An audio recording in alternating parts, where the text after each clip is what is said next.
الصلاۃ والسلام علیک یا رسول اللہ وعلی آلک و اصحابک یا سیدی یا حبیب اللہ۔ حمد و ثنا کے بعد تشریف فرما مقتدر علماء، معزز محتشم حاضرین، السلام علیکم ورحمۃ اللہ۔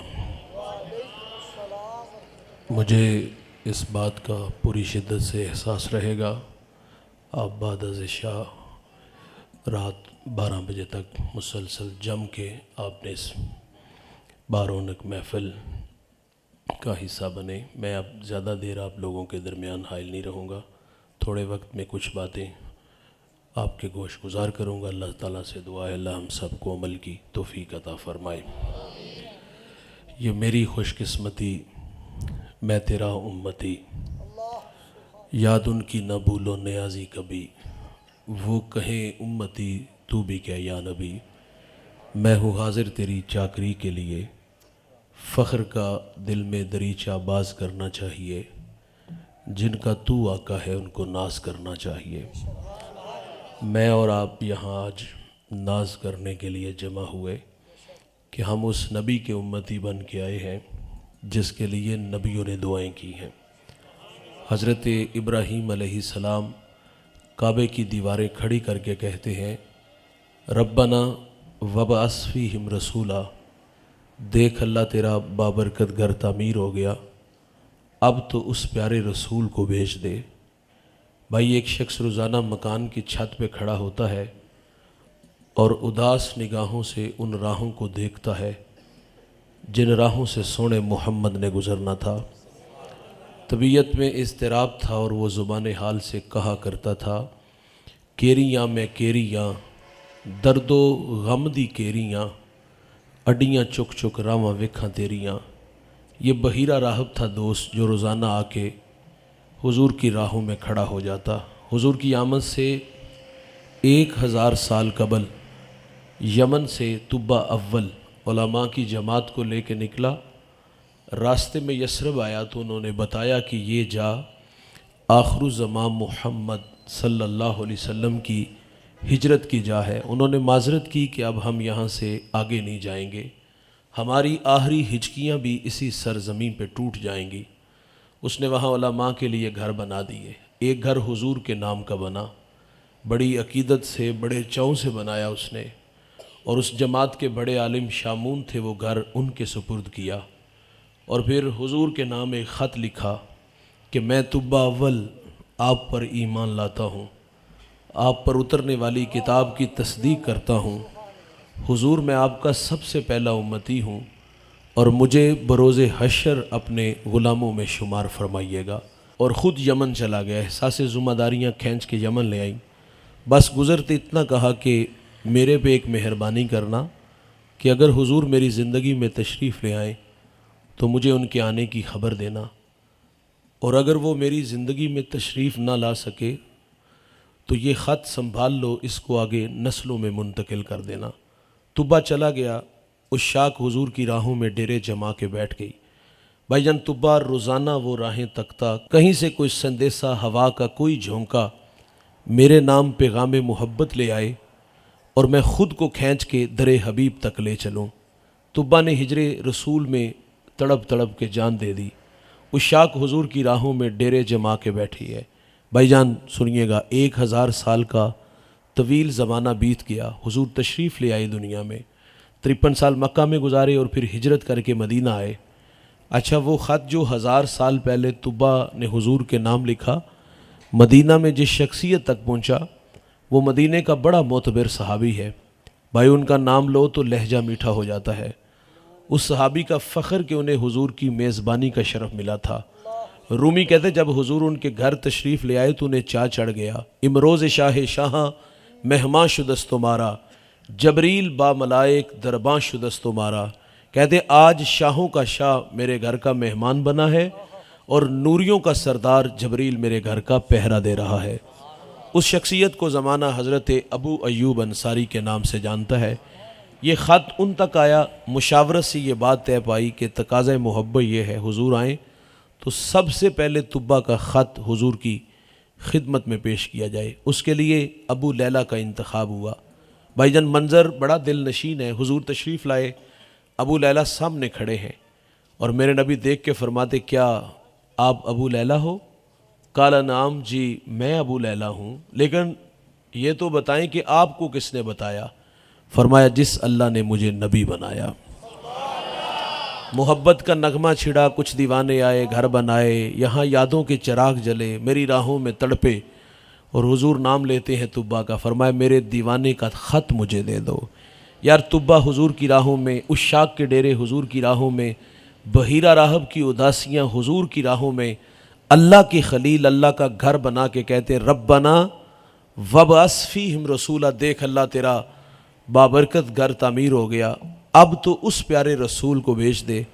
میرا سوال آپ سے ہے، مجھے بتائیے گا، کیا ہمیں تہجد کے وقت اٹھنا پڑا، ٹھنڈے پانی سے وضو بنانا پڑا، مصلی بچھانا پڑا، پیشانی جھکانا پڑی، منت سماجی کرنا پڑی؟ نہیں دوست، ہم سوئے تھے، بخت سولہ نکلا، ہمیں باد صبا کے جھونکوں نے پیغام دیا، آتی ہیں مدینے سے ٹھنڈی ہوائیں، اور یہ پیغام لے آئی یار۔ آنکھ کھلی تو ماحول میں تازگی، خوشبو اتنی پھیلی ہوئی تھی کہ ہمیں ان ہواؤں فضاؤں نے مسکرا کے پیغام دیا، مبارک ہو کہ تم محمد کے غلام بن کر آ رہے ہو۔ یہ میرا اور آپ کا فخر ہے بھائی، ہم حضور کے بن کے آئے۔ موسیٰ علیہ السلام نے اللہ سے عرض کیا نا، اللہم انی اجدو فی الالواح امتن ہم السابقون الاولون فاجعلہم امتی، قال تلک امت احمد۔ مالک میں نے الواح تورات میں ایک امت کو پڑھا ہے جو آئے گی سب سے آخر پہ، لیکن وہ نمبر پہلا لے جائے گی، اللہ وہ امت میری امت بنا دے۔ تو جواب کیا ملا؟ وہ میرے پیارے احمد کی امت ہے۔ 9 سوال تھے، ایک یہ بھی عرض کیا اللہ ایسی امت کو پڑھا ہے، صدقہ دیں گے، کھا بھی خود جائیں گے، وَيُجَرُونَ عَلَيْهَا، اور اس کا اجر بھی خود لے جائیں گے۔ آپ پہلی امتوں کو پڑھیے گا، وہ جب صدقہ دیتے تھے تو صدقے کو پہاڑ پہ رکھتے، لیکن سینے میں دل دھک دھک کرتا، وجہ آسمان سے آگ آتی اور آگ اٹھا کے لے جاتی۔ یہ صدقے کی قبولیت کی دلیل ہے، اور جس کا صدقہ قبول نہ ہوتا وہیں پڑا رہتا، قوم میں شرمسار ہوتا۔ کتنا بد نصیب ہے کہ اس کے صدقے کو اللہ نے قبول ہی نہیں کیا۔ میرے بھائی، ہمارا مال حلال کا ہے یا حرام کا؟ ہم نے جائز طریقے سے کمایا یا ناجائز طریقے سے؟ لوگوں کی ہڈیاں توڑی یا خون نچوڑا؟ ہم نے جیسے کمایا یہ ہمیں پتہ ہے، قبول وہی ہوگا جو رزق حلال ہوگا۔ حرام کا کروڑوں بھی دیں گے تو قبول ہے؟ پہلی مہربانی کیا ہوئی؟ اللہ نے ہمارے عیبوں پہ پردہ ڈال دیا۔ او بھائی، ہمیں شرمندگی سے بچایا، ان کا قبول نہیں نہ ہوتا تو شرمندہ ہوتے تھے، ہمیں شرمندگی سے بچایا۔ اچھا اگر ان کا قبول ہوتا ہے تو وہ کھا نہیں سکتے تھے، آگ لے جاتی تھی۔ اور ادھر کہانی کیا ہے؟ صدقہ دیا، خود کھایا، اور اجر بھی خود لے گئے۔ اللہ وہ امت میری امت بنا دے، فرمایا وہ میرے پیارے احمد کی امت ہے۔ اور بھائی ایک سوال اور کیا، ایسی امت کو پڑھا وہ نیکی کا ارادہ کریں گے، نیکی کی نہیں، صرف نیکی کا ارادہ۔ اور ارادہ کیا کیا؟ دکھیوں کے کام آؤں گا، بیواؤں کے کام آؤں گا، کانٹوں بری بستی میں سنت کے پھول اگاؤں گا، جیوں گا اللہ کے لیے، مروں گا اس کے دین کے لیے، میری دھڑکنیں، میری سانسیں قرآن کی نوکری میں گزرے گی۔ یہ نیکی کا ارادہ بھائی جان یہاں بیٹھے بیٹھے ایک یہ بھی کر لیا، دل کے آئینے پہ دستک ہوئی، اور یہ دستک زوردار تھی، اور یہ عمل کے جذبے پیدا ہوئے، اور یہاں بیٹھے بیٹھے جذبے کیا انگڑائیاں لینے لگے؟ اللہ نے لاکھوں نہیں کروڑوں سے نوازا، آج مر گیا کل دوسرا دن کون یاد رکھے گا؟ تو جذبہ کیا نصیب ہوا کہ میری دیوار کے متصل میرے غریب بھائی کا گھر، اور کچی دیواروں سے چیخوں کی آوازیں آتی ہیں، صفاق اتنا ہو گیا شاید کہ سینے میں دل نہیں پتھر رکھتا ہوں۔ تو جذبہ کیا نصیب ہوا کہ میں اپنے دکھی غریب بھائی کی مدد کروں گا۔ ماں جایا یار، یہ اللہ کی تقسیم ہے، آپ کو زیادہ کسی کو کم۔ اور وہ کسی نے کہا تھا نا کہ تو کروڑ پتی کیسے بنا؟ اس نے کہا تھا میں نے نیچے والوں کو لکھ پتی کیا، اللہ نے مجھے کروڑ پتی بنا دیا۔ اور اشفاق احمد کہتے ہیں کون سا پلے سے دینا ہوتا ہے؟ اللہ کے دیے سے دینا ہوتا ہے۔ اور رزق بانٹنے سے دوست کبھی رزق کم نہیں ہوتا، رزق بڑھتا ہے۔ جذبہ یہاں بیٹھے بیٹھے انگڑائیاں لے رہے، یہاں سے اٹھ کے گئے تو نہیں، بھائی کی مدد تو کی نہیں، یہاں جذبہ پیدا ہوا میں اپنے دکھی بھائی کے کام آؤں گا۔ بھائی جان یہ بھی جذبہ نصیب ہوا۔ ہماری اس بستی میں کتنے گھر ایسے ہیں جہاں چراغ نہیں چلتے، کتنی بیٹیاں گھروں میں بوڑھی ہو گئی اس لیے کہ اس کے بوڑھے باپ کے پاس دینے کے لیے جہیز کا سامان نہیں، چاندی اترائی بیٹیوں کے بالوں میں۔ مفلس کو پھر امید ہے کہ برات آئے گی۔ کتاب زیست کا ایک اور باب بیت گیا، جہیز بن نہ سکا اور شباب بیت گیا۔ اور بھائی یہاں بیٹھے بیٹھے جذبہ نصیب ہوا، وہ غریب کی بیٹی، وہ مزدور کی بیٹی، وہ بیوہ کی بیٹی، میری بیٹی، اور اس بیٹی کو میں باعزت گھر سے رخصت کروں گا۔ یہاں بیٹھے بیٹھے نیکی کا جذبہ سینے میں انگڑائیاں لے رہا ہے اور نیکی کا جذبہ پیدا ہو چکا ہے۔ یہاں تھوڑی سی توجہ مزید دلاؤں گا، بھائی نیکی کا جذبہ تو نصیب ہوا ہے، لیکن یہ خیال ضرور کیجئے گا کہ نیکی کرتے وقت 10 بندے پیچھے نہیں کھڑے کرنا، آٹے کا تھیلا دے کے 500 کا نوٹ دے کے 20 بندوں کو سامنے تصویریں بنانے کے لیے نہیں کھڑا کرنا۔ نگاہیں جھکی ہیں اور نہ جانے وہ اپنے خدا سے اس وقت کیا کہہ رہا ہوتا ہے یا کیا کہہ رہی ہوتی کہ اللہ میری غربت مجھے کن کمینوں میں لا کے کھڑا کر دیا۔ بھائی جان دکھلاوے والا نہیں، ریا والا نہیں، نیکی وہ کرنی ہے جو گمنام ہو، دائیں سے دو اور بائیں کو خبر بھی نہ ہو۔ بھائی جان وہ نیکی کا جذبہ یہاں بیٹھے بیٹھے نصیب ہوا، اور اگر کسی کو گمنام نیکی کا جذبہ مل جائے نا تو یقین جانو یہ گمنام نیکی جو ہے نا وہ جنازے میں آئے گی، اور جنازے والے دن شور مچے گا۔ اس دن نیکی یہ بولے گی یہ کھانا کھلاتا تھا، اس دن آواز اٹھے گی یہ ہمیں راشن دیتا تھا، ہمارے بچوں کو کپڑے لے کے دیتا تھا۔ تو یار یہاں آپ کے گاؤں میں شور مچے، ہم نے تو فیس بک پہ اس کا اشتہار نہیں دیکھا، ہم نے تو اس کی فیکٹری کے باہر اللہ کی مخلوق کو 5 گھنٹے دھوپ میں رسوا ہوتے نہیں دیکھا۔ بھائی جان اگر یہ نیکیاں اور نیکی کا جذبہ ہے اور یہ ساری نیکیاں جنازے میں آئیں اور یہ نیکیاں آپ کو جنت میں لے جائیں گی، لیکن ہمارے ہاں تصور نیکی کا کیا ہے جو دکھائی دے، صرف دکھائی نہ دے شور بھی سنائی دے۔ اور بھائی غربت بڑا امتحان ہوتا ہے، کسی کو لائن میں کھڑا کر کے ذلیل کر کے 500 1000 دینا، اور وہ اس وقت جو وصول کرتے ہوئے اس کی جو حالت ہوتی ہے پانی پانی ہوتا ہے، وہ تو مجبوری سے کھینچ لائی۔ غربت دوست بہت بڑا امتحان ہے۔ میں شارع ابراہیم خلیل پہ بیٹھا تھا تو میرے ساتھ ایک احرام سے لپٹا نوجوان آیا، میں نے بے تکلفی سے اس کے کندھے پہ ہاتھ رکھا اور میں نے کہا آپ تھک گئے ہو؟ کہتا ہے یہ میرا 4تھا عمرہ ہے۔ میں نے اس سے پوچھا کہاں سے ہو؟ کہتا ہے کشمیر سے۔ حالات پوچھے، کہتے ہیں میرے اپنے خاندان کے 17 لوگ شہید ہوئے، بھتیجوں بھانجوں بھائیوں کے نام لیے۔ میں نے معاشی حالات پوچھے، کہتے ہیں غربت ہے مولانا، اور ساتھ کہا مجھے بھی کسی نے عمرہ کروایا۔ اگلی بات جس نے تڑپا دیا وہ کہتا ہے دعا کیا کرو غربت ایک جگہ نہ ٹھہرے، یہ گھر بدلتی رہے۔ وہ کہتا ہے ستم یہ ہے یہ اتنی جلدی گھر نہیں بدلتی۔ وہ کہتا ہے جب گھر نہیں نہ بدلتی تو ہمارے غریبوں کی بھرم ٹوٹتے ہیں۔ بھائی جان آج تو غریبوں کے بھرم ٹوٹ رہے ہیں۔ غموں کی دھوپ میں کاٹا ہے زندگی کا سفر، راستے میں کوئی شجر سایہ دار نہ تھا۔ ہمارا کہنا زمین پہ اترو بھائی، دولت کا قد بڑا ہوتا ہے نا، یہ ہمیں بونے نظر آتے ہیں، کبھی کبھی زمین پہ اترو، شجر سایہ دار بھی بنو یار، شجر پھلدار بھی بنو، ہستی پلکوں کے نیچے غم بھی پلتے ہیں، مگر کون دیکھتا ہے اتنی گہرائی میں۔ تو معاشرے میں بڑے دکھ ہیں۔ نیکی کا جذبہ یہاں بیٹھے بیٹھے نصیب ہوا، لیکن میں نے ترغیب دلائی بھائی نیکی گمنام کرنی ہے، دائیں سے دینا ہے اور بائیں کو خبر نہ ہو۔ لیکن ہمارے ہاں نیکی کا تصور یہ بھی ہے، ہم کہتے ہیں مولانا یہ ترغیب ہے۔ میں کہتا ہوں بھائی ترغیب اور تذلیل میں ضرور فرق کیجئے گا۔ جس کو میں اور آپ ترغیب کا نام دیتے ہیں نا، یہ سیدھی سیدھی غریبوں کی تذلیل ہوتی ہے۔ آٹے کا تھیلا دے کے ذلیل کر کے دیا نا بھائی، 20 لوگوں میں پوری بستی میں دکھایا۔ یہ ترغیب اور تذلیل میں فرق کیجئے گا۔ میں آپ کو بتاتا ہوں ترغیب کسے کہتے ہیں۔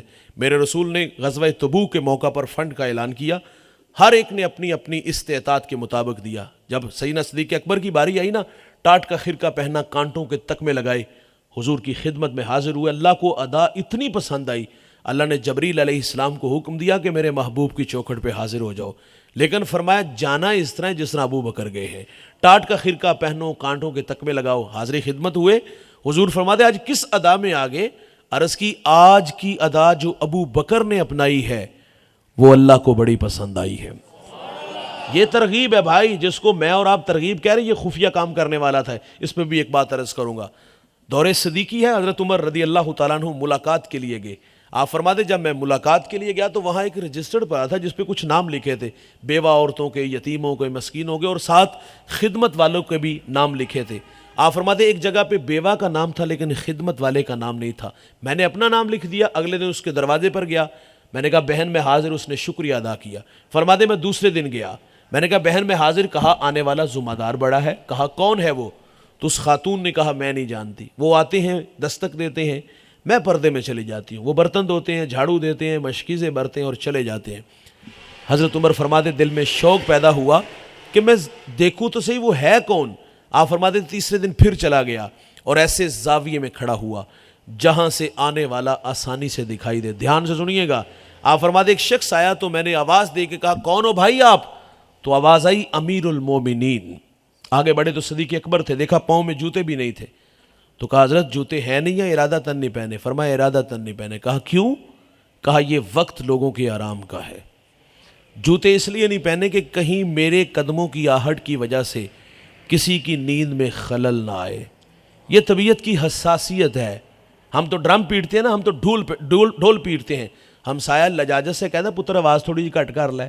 رد عمل کتنا گندا آتا ہے. ہم کہتے ہیں میرے گھر میں چل رہا ہے گانا, تمہیں کیا تکلیف.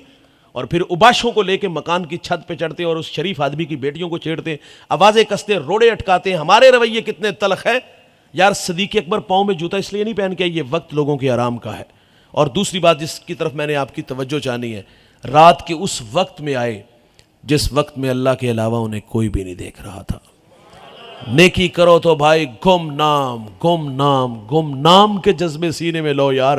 تو میں نے یہاں عرض کیا بھائی جان, یہاں بیٹھے بیٹھے نیکی کا جذبہ پیدا ہوا ہے, لیکن نیکی گم نام کا جذبہ پیدا ہوا, نیکی ابھی کی نہیں. تو آپ جانتے ہو اس کی اللہ کے ہاں قدریں کیا ہیں, سنتے چلیے گا. ایک شخص کے نام اعمال میں حج لکھا ہوگا, وہ اللہ سے عرض کرے گا یا اللہ میں نے حج نہیں کیا. تو اللہ فرمائے گا بتا جب حاجیوں کے قافلے چلتے تھے دل تڑپتا تھا. تو وہ کہے گا یا اللہ دل تو تڑپتا تھا. فرمایا اسی تڑپ کی وجہ سے تیرے نامہ اعمال میں ہم نے حج لکھ دیا. موسیٰ علیہ السلام نے عرض کیا اللہ ایسی امت کو پڑھا, وہ نیکی کا ارادہ کریں گے, ارادے سے نیکی عطا ہوگی, کریں گے ایک, لکھی ایک نہیں 10 جائیں گی. اے اللہ وہ امت میری امت بنا دے. فرمایا وہ میرے پیارے احمد کی امت ہے. ایک سوال اور کیا, اللہ ایسی امت کو پڑھا وہ گناہ کا ارادہ کریں گے. گناہ کیا نہیں بھائی, گناہ کا ارادہ ہے. اور ارادہ کیا کیا ہے, رات شراب خانے میں جا کے شراب کے جام اڑائیں گے, بند کمروں میں آبرو ریزی کریں گے. منحوس خیال آیا میں تنکوں کے نشے من میں میری ہمسائیگی میں بسنے والے سنگے مرمر کے بنے گھروں میں رہے, میرے بچے نانے شبینہ کو ترسے اس کے گھر میں گھی کے چراغ جلیں, میں قسم و پرسی کی زندگی گزاروں اور وہ عیش و عشرت میں رہے. منحوس خیال کیا آیا, رہزن بنوں گا, لٹیرا بنوں گا, ہاتھ حرام کی طرف بڑھاؤں گا, لوگوں سے چھین کے کھاؤں گا. یہ اس نے گناہ کا ارادہ کیا ہے. شراب کے جام لبوں تک نہیں آئے, ہاتھ حرام کی طرف نہیں بڑھا, کسی کی بیٹی کی عزت پہ ہاتھ نہیں ڈالا, ابھی اس نے گناہ کا ارادہ کیا ہے. کیا یہاں فرشتے کو حکم ہے کہ میرے بندے کے دماغ کی سکرین پر اس وقت جو گندے خیال آ رہے ہیں مجھے پسند نہیں اور اس کے کھاتے میں گناہ ڈال دو؟ نہیں دوست, روک لیا گیا. ہو سکتا ہے یہ جو قدم سیل میں گھر کی طرف اٹھ رہے ہیں اللہ کے گھر میں آ جائے, یہ جو ہاتھ حرام کی طرف بڑھا رہا ہے اللہ کے تھوڑے پر راضی ہو جائے. جوانوں, گناہ کے ارادے سے گناہ نہیں لکھا جائے گا. فطرت میں بھول جانا ہے, گناہ کا ہو جانا ممکن ہے. اگر گناہ سرزد ہو جائے گا تو لکھا بھی ایک جائے گا, اور اگر کوئی ندامت کے اتھرو اس کی چوکھٹ پہ لے کے آ جائے نا تو یہ اللہ کا وعدہ ہے کہ میں اس کے گناہ کو لوہے محفوظ سے مٹا دوں گا. سری سکتی فرماتے, گفتگو سمیٹنے لگا ہوں, سری سکتی فرماتے ہیں میں گزر رہا تھا تو میں نے سر راہ گندی نالی میں ایک شرابی دیکھا اور وہ زبان سے اللہ اللہ کر رہا تھا. میرے نبی فرماتے شراب پینے والا بت پوجنے والے کی طرح ہوتا ہے. شرابی کو جب قبر میں اتارا جائے گا تو فرمایا اس کا رخ قبر کے اندر قبلے سے پھیر دیا جائے گا. شرابی کو مرتے وقت کلمہ بھی نصیب نہیں ہوگا. اور مولا کائنات فرماتے شراب کا ایک قطرہ دریا میں ڈال دو, دریا خشک ہو, گھاس اگے اور وہ گھاس میرا گھوڑا کھائے. آپ فرماتے میں اس پر سواری کرنا بھی پسند نہیں کروں گا. تو آج کا جوان فخر سے نہیں کہتا دوست کی دعوت پہ گیا اور ڈرموں میں شراب ہم نے مٹکے بھر بھر کے پی. میں نے ایک بزرگ کو پڑھا, فرماتے گناہ کی سزا یہ ہے کہ بندہ گناہ کر کے پھر گناہ کرتا ہے. اور فطرت میں گناہ ہے, بھول جانا ہے یار. گناہ ہو جائے تو اظہار تو نہیں کرنا چاہیے, گناہ ہو جائے تو اترانا تو نہیں چاہیے یار. گناہ ہو جائے تو ہاتھ جوڑو, گناہ ہو جائے تو منت کرو, گناہ ہو جائے تو بھائی پچھلی راتی رحمت رب دی کرے بلند آوازہ, ہے کوئی بخشش منگن والا, کھلا ہے دروازہ, آنا ہوگا, معذرت کرنا ہوگی, دستک دینا ہوگی بھائی. خیر سر سکتی فرماتے شراب کے نشے میں دھت اور زبان سے اللہ اللہ کہہ رہا تھا. فرمایا مجھے اس پہ رحم آیا, میں نے اسے اٹھایا, اس کا منہ دھویا اور کان میں اتنا کہہ کے گزر گیا, او بندہ خدا, ناپاک منہ سے اس پاک ذات کا نام لیتے ہو. یہ بجلی تھی جو دل پہ گری. آپ فرماتے میں اگلے دن تہجد کے وقت مسجد میں گیا, میری آنکھیں کیا دیکھتی ہیں, جو کل شراب کے نشے میں گندی نالی میں پڑا تھا نا, آج وہ مجھ سے پہلے مصلے پہ کھڑا ہے. آپ فرماتے میں حیران ہوا اور اللہ سے کہا مالک یہ تو بہت بڑا شرابی تھا. ہاتف سے آواز آئی سر سکتی, تو نے ہماری خاطر اس کا منہ دھویا, ہم نے تیری خاطر اس کا دل دھو دیا. آج ساوی نے کھلے راوی نے, جو معذرت کر لیتا ہے بھائی اللہ معاف کر دیتا ہے. موسیٰ علیہ السلام نے عرض کیا میں نے ایک امت کو پڑھا وہ گناہ کا ارادہ کریں گے, ارادے سے نہیں لکھا جائے گا, ہو جائے گا تو لکھا بھی ایک جائے گا. اللہ وہ امت میری امت بنا دے. فرمایا وہ میرے پیارے احمد کی امت ہے۔ 9 سوال اور ہر سوال پہ ایک ہی جواب۔ آخر پہ عرض کرتے ہیں ٹھیک ہے اللہ، وہ امت میری نہیں بنانی تو نہ بنا، مجھے ہی اس محمد کا امتی بنا دے۔ تو پھر ہم کیوں نہ کہیں یہ میری خوش قسمتی، میں تیرا امتی، یاد ان کی نہ بھولو نیازی کبھی، وہ کہیں امتی تو بھی کہہ یا نبی۔ میں ہوں حاضر تیری چاکری کے لیے، اور فخر کا دل میں دریچہ باز کرنا چاہیے، جن کا تو آقا ہے ان کو ناز کرنا چاہیے۔ اللہ تعالیٰ سے دعا ہے آج کی اس بزم کو جن بھائیوں نے دوستوں نے سجایا، ہم سب کو جمع کیا، اللہ ان کی محنت جستجو کاوش اپنی بارگاہ میں قبول فرمائے ہوا ہے۔